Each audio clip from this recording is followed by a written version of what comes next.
Hello there. Welcome to Jeff and Richard's Tripe and Whatnot, F the News, Episode 2. So, Keir the Neela Starmer doesn't have that special relationship with President-elect Donald Trump that he thought he had and reassured us he did have. Little liar. Because he hasn't been invited to Trump's inauguration on the 20th of January. But Nigel Farage will be there. Maybe Labour politicians like Lammy and Khan should not have thrown verbal abuse at Donald Trump over the years. Maybe Starmer shouldn't have given David Lammy the top 4 job of Foreign Secretary. Maybe appointing Mandelson as ambassador is a step too far. Maybe Starmer shouldn't have allowed his Labour Party activists to swan off to the US on holiday to campaign for Trump's opponents. In fact, does all this mean the Labour Party is a danger to our foreign relations with the US? That this Labour government is a total liability for us on the world stage? Short answer is a resounding yes. So, Richard, what are we to make of this one? I think it's quite simple, Jeff, and a good morning to all of you out there. Yes, it's very simple. The world is looking on at Britain and thinking, oh my goodness. Of course, all the factors you have just mentioned, like David Lammy's comments about Trump. What did he say? That he's aligned with Nazis and the Ku Klux Klan, I think he said once. Something like that, yeah. Yeah, I mean, that's not going to go down well, obviously. And also Starmer's comments about Trump in the past, not going to have gone down well. But, this is the important bit. The world is looking on at Britain right now. As we mentioned yesterday, last night, I should say, quite specifically, the world is looking on at the horror that is taking place in Britain. Okay, the groomers, we have to use that term. I'd love to be able to use stronger terminology, except It doesn't go down very well with the algorithm. So they're looking on at the grooming situation here in Britain, and they're also looking at the political prisoner situation in Great Britain. We forget, our media right now is all gathering around trying to tell us that Mr. T, Tommy, that he's this nasty person, that he's racist, far right, blah, blah, blah, blah. Everyone's trying to distance themselves from him, but the people know, and the people know who Tommy is in Britain and abroad. In America, right now, everyone is pro-Tommy. That's the incredible thing.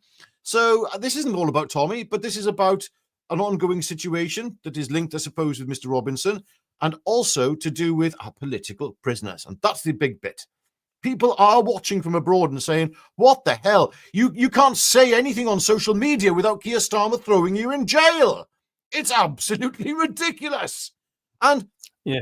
Of course, this hasn't gone unnoticed by Elon Musk, who has a direct mainline communication with President Donald Trump.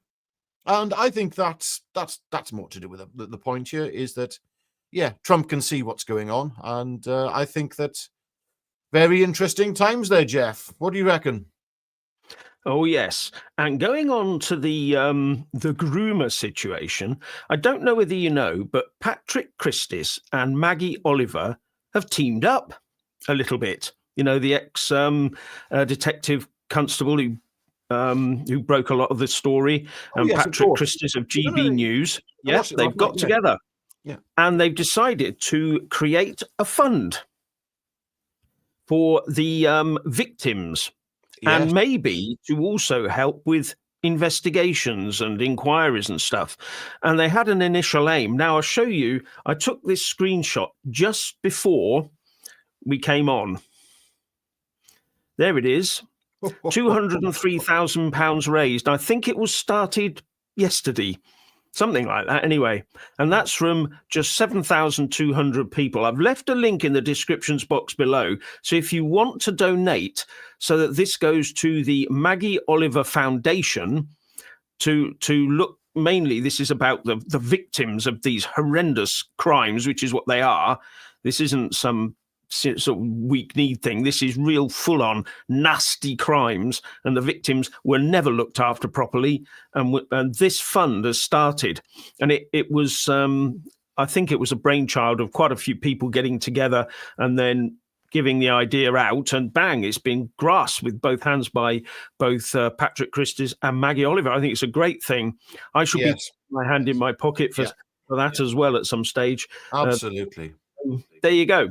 I think that's wonderful news. And the more money that gets, ladies and gentlemen, the more money that gets, the bigger the indictment on the whole establishment it is.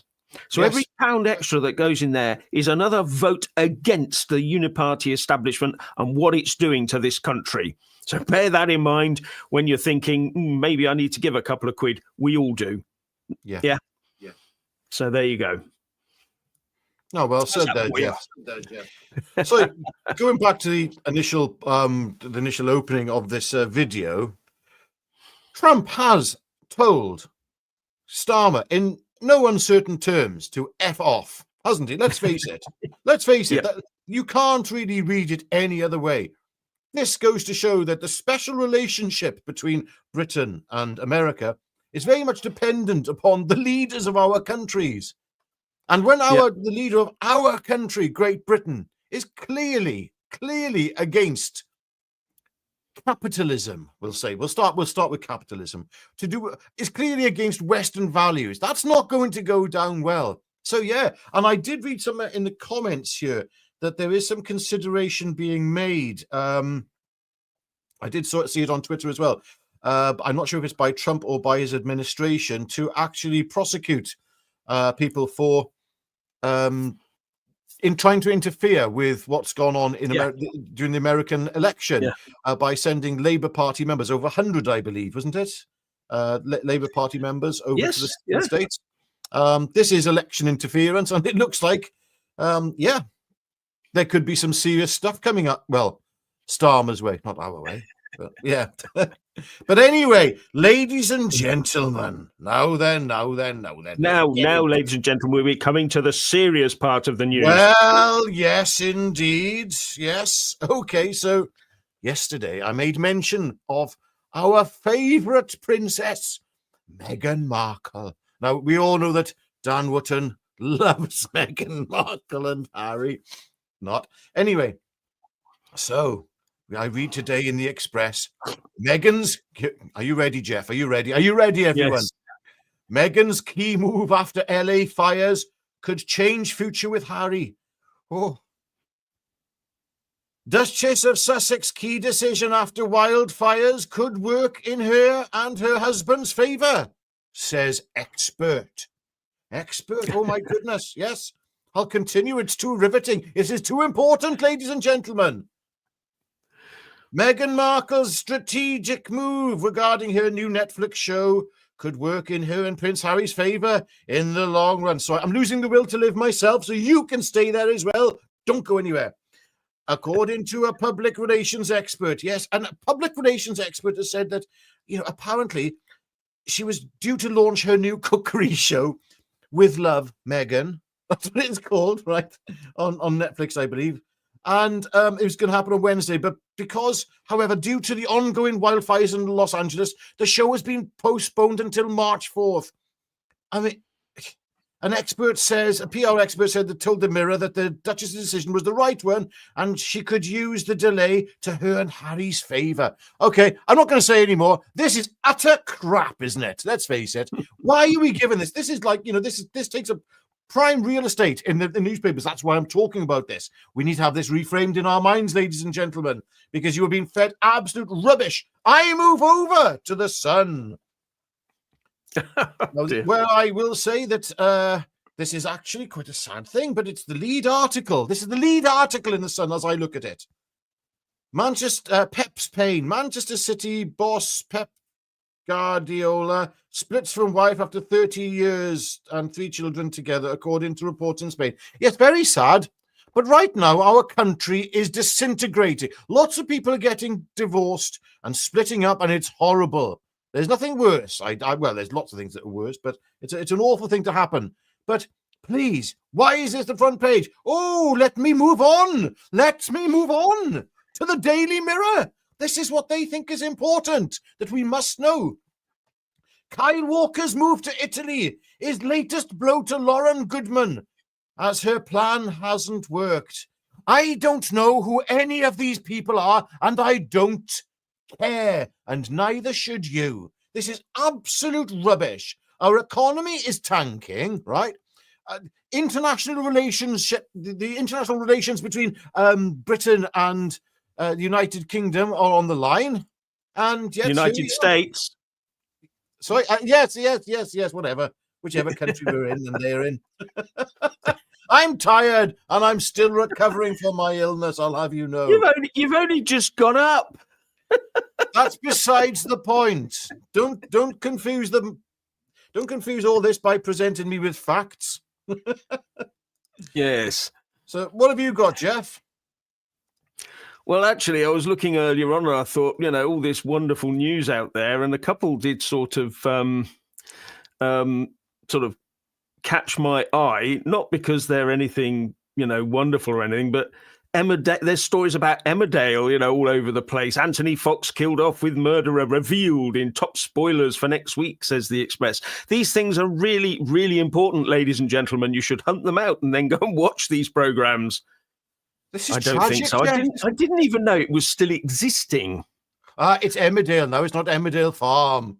Do you remember? Oh, isn't it? Oh, right, it's just Emmerdale, is it? You had, what was his name? Hey, up Mr. Wilkes. Do you remember him? That guy with the incredible sideburns. I'm starting to look like him as I'm getting older. I was a young boy watching that. Yeah. Oh, dear. Okay. Anyway, there we go. Yeah, and the UK, though, in the UK, our economy is tanking and we're about to lose. I think we're about to lose a Chancellor of the Exchequer, Rachel from Accounts. I think her days are well and truly numbered. Everything's falling apart, isn't it? And they've got to blame someone. We can't blame Keir Starmer for it, can we? He's the Prime Minister, so someone's got to go. I wonder who that will be. And the Labour Party as well. I cannot believe this. If you know anything about property, you'll know about a Section 21 for tenants. And what that is a no-fault eviction. So if the landlord wants to redecorate his property or get better rent for it from another tenant, what he'll do is he'll give the current tenant a Section 21, even if they've been a perfect tenant for 30 years, and get them out within 2 months. And that was what the Labour Party was going to ban, that practice, so that you can't do that. But a Labour council has decided that to get rid of its waiting lists, what it's going to do is kick out all its private sector, because it managed to get hold of a private sector set of tenants, give them a Section 21 and get rid of them, so that the burgeoning list they've got of people who need housing can then be put into those properties. So they're going to kick people out to put other people in.